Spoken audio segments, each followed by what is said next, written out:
एक कहानी है। कहानी का टाइटल है सच्ची शांति की औषधि। एक समय की बात है, एक शांत लेकिन जिज्ञासु ब्राह्मण युवक तपस्या की खोज में निकला। उसका नाम था आत्मबोध। वह कई वर्षों तक पर्वतों, आश्रमों और गुरुओं की शरण में रहा।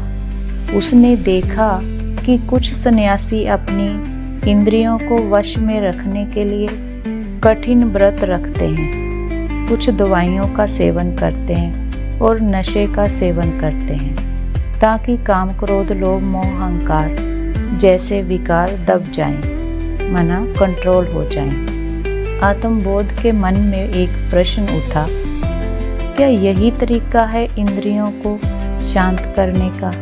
क्या ब्राह्मण जीवन की सच्ची शांति दवाइयाँ या और कोई नशे सेवन करने से मिल सकती है?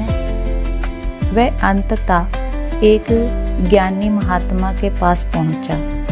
महात्मा ने मुस्कुराकर कहा, बेटा, यहाँ है तुम्हारी ज्ञान की दवाई। ज्ञान के अच्छे अच्छे पॉइंट बुद्धि में चलते रहते हैं तो वह भी दवाई है, लेकिन ज्ञान की दवाई अल्पकाल की दवाई है। ज्ञान कोई शाश्वत दवाई नहीं है। जब तक वह आत्मा दवाई लेती रहेगी तब तक शुद्धि बनी रहेगी। यहाँ दवाई लेना बंद किया फिर चंचलता लौट आती है। ज्ञान के विचार बुद्धि में चलते हैं, वह भी एक तरह की औषधि है। आत्मबोध ने पूछा, तो फिर वह कौन सी दवा है जो स्थायी शांति दे?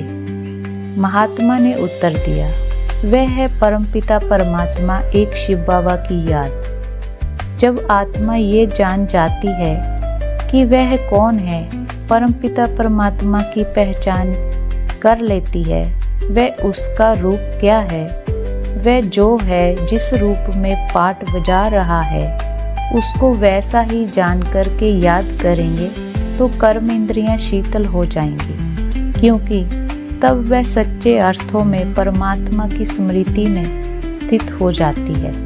यही है असली औषधि जो कर्म इंद्रियों को शीतल कर देती है। जिसे ये पहचान हो जाए उसे ना तो ज्ञान की दवाई की आवश्यकता रहती है और ना ही किसी और साधन की।